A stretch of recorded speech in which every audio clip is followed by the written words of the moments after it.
हल्कू एक गरीब किसान था जिसके पास सिर्फ थोड़ी सी जमीन थी। वह अपनी पत्नी मुन्नी के साथ इस जमीन पर दिन रात मेहनत करता था, परंतु जीवन की कठिनाइयां उनका पीछा नहीं छोड़ती थीं। सर्दियों का मौसम अपने पूरे ठंडक के साथ आया था और खेत की देखभाल नितांत आवश्यक थी। मुन्नी हल्कू की स्थिति को देखकर चिंतित थी और चाहती थी कि इस बार खेती छोड़ दें। पिछली बार फसल इतनी खराब हुई थी कि न तो उनका पेट भरा था और न ही वे अपने कर्ज चुका पाए थे।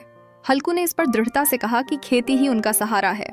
उसके मन में एक गंभीरता थी कि अगर वह खेती छोड़ देगा तो उनकी बचे खुचे जीवन का क्या होगा।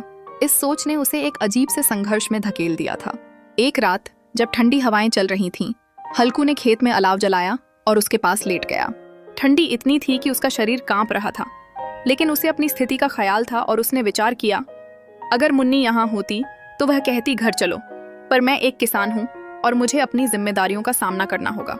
धीरे धीरे नींद ने हल्कू को अपने आगोश में ले लिया, लेकिन अचानक खेत में नीलगायों के झुंड ने प्रवेश किया। हल्कू ने उठकर उन्हें भगाने की कोशिश की, लेकिन उसकी ताकत छिन्न भिन्न हो चुकी थी। वह सोचने लगा, भाड़ में जाए खेत, मेरी जान तो प्यारी है। उसने फिर से अलाव के पास लौटकर लेट गया और किसी तरह नींद में डूब गया। सुबह जब उसकी आंख खुली तो उसे खेत की बर्बादी का दृश्य देखने को मिला। मुन्नी ने जब खेत को देखा तो उसकी आंखों में आंसू थे। उसने हल्कू से पूछा, लो सब चौपट हो गया, अब क्या करेंगे?